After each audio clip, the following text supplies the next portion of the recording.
মানে লগ্নগত দিক থেকে?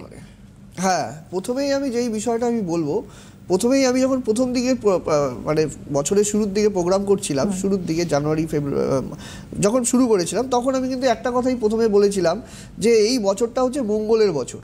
2025কে যদি আপনারা যোগ করেন দেখবেন সংখ্যার তত্ত্ব বিচারে সেটা কিন্তু 9 সংখ্যাকে ইন্ডিকেট করে। আমরা জানি প্রত্যেকটা নম্বরকে কিন্তু এক একটা গ্রহ কিন্তু রুল করে, তেমনই কিন্তু 9 সংখ্যাকে কিন্তু মঙ্গল রুল করে। হ্যাঁ, মঙ্গল যে বছর এই যে মঙ্গল, আর তার মধ্যে কিন্তু আরেকটা কথা আমি বলে রাখি, এবার কিন্তু মীন রাশির ঘরে শনি রাহু স্নাপিত দোষ তৈরি হয়েছে সেটা। এবং এই যে মঙ্গলের বছর 9 সংখ্যাকে যে মঙ্গলকে ইন্ডিকেট করে, মঙ্গলের প্রধান কাজই হচ্ছে যুদ্ধ বিগ্রহ।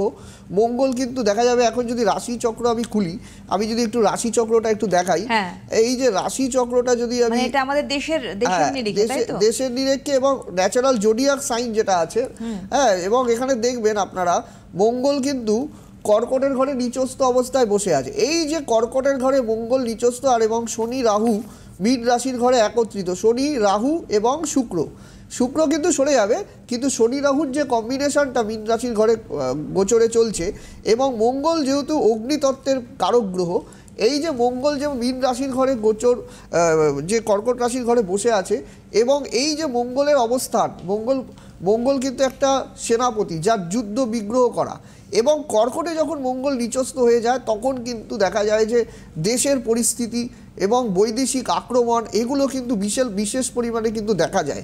এবং বছরের শুরুতেই কিন্তু এই সব কথাগুলো আমি কিন্তু বলে গেছি, এবং আবারও কিন্তু আপনাদের বলছি, এবছর যে 2025 সাল মঙ্গলের বছর, এই বছরে আপনাদের বিশেষ সতর্কতা অবলম্বন করা উচিত, কারণ আরও কিন্তু পরিস্থিতি নানা দিক থেকে কিন্তু ঘনীভূত হবে, এবং দেখা যাবে যে এই সময় কিন্তু নানা রকম দেশের মধ্যেও কিন্তু দেখা যাবে নানা রকম অস্থিরতা, হ্যাঁ, রাজনৈতিক দিক থেকে শুরু করে এবং নানা দিক থেকে, যেমন দেখা যাবে যে কিছু ক্ষেত্রে সন্ত্রাসবাদ, নানা রকম দিক থেকে কিন্তু এই রকম পরিস্থিতি কিন্তু তৈরি হবে, যেটা কিন্তু সার্বিক দেশের পক্ষে কিন্তু একটা সমস্যা কিন্তু সৃষ্টি করবে।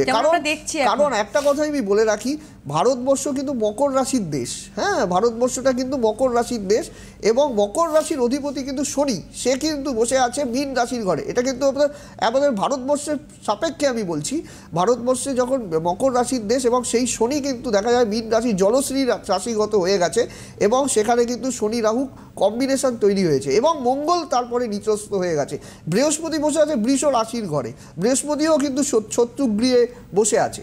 এই যে ব্যাপারগুলো তৈরি হচ্ছে সার্বিক পরিস্থিতিতে, আমি বহুদিন থেকে বলছি এই যে সময়গুলো কিন্তু খুব একটা শুভ নয়, এবং এই সময় কিন্তু বিশেষ সতর্কতা অবলম্বন করা উচিত। যাদের জন্মকুণ্ডলিতে মঙ্গল নিচস্থ হয়ে আছে, মঙ্গল ডিস্টার্ব হয়ে বসে আছে, তাদের তো আরও বিশেষ সতর্কতা অবলম্বন করা উচিত।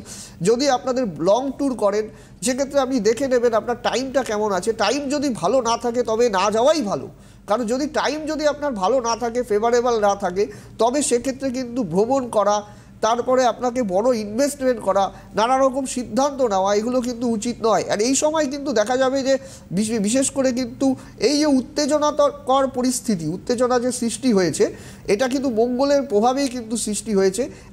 আমি কিন্তু বিশেষ করে আপনাদের বলে রাখি, এই যে পরিস্থিতি কিন্তু এই পুরো বছর ধরেই মোটামুটি কিন্তু চলবে, যতক্ষণ না পর্যন্ত রাহু সরে আসছে এবং মঙ্গলটা সেখানে কর্কটের নিচস্থ অবস্থা ত্যাগ করে সিংহ রাশির দিকে গমন করছে, ততক্ষণ কিন্তু এই পরিস্থিতি কিন্তু ঘনীভূত হতেই থাকবে। তাই জন্য আমি বলবো ভয়ের কিছু নেই, কিন্তু এই বিষয়গুলো জেনে নেওয়া উচিত, কোথায় সমস্যা রয়েছে, কোথায় জটিলতা আছে। মঙ্গল কিন্তু দেখা যায় যে যখনই মঙ্গল হচ্ছে সেনাপতি, যুদ্ধ যার নেশা, সবসময় যুদ্ধাঙ্গেই মানসিকতা, আমি যুদ্ধ করব, আমি কি করবো, একটা শান্তির পথ কিন্তু মঙ্গল খুব একটা জানে না। এই মঙ্গল কিন্তু সবসময় কিন্তু মানসিকতা কিন্তু যুদ্ধের একটা পরিস্থিতি, একটা সবসময় কিন্তু একটা সৃষ্টি হয়ে থাকে, অশান্ত পরিস্থিতি তৈরি হবে। আসবো, একটা ফোন নিয়ে আসছে।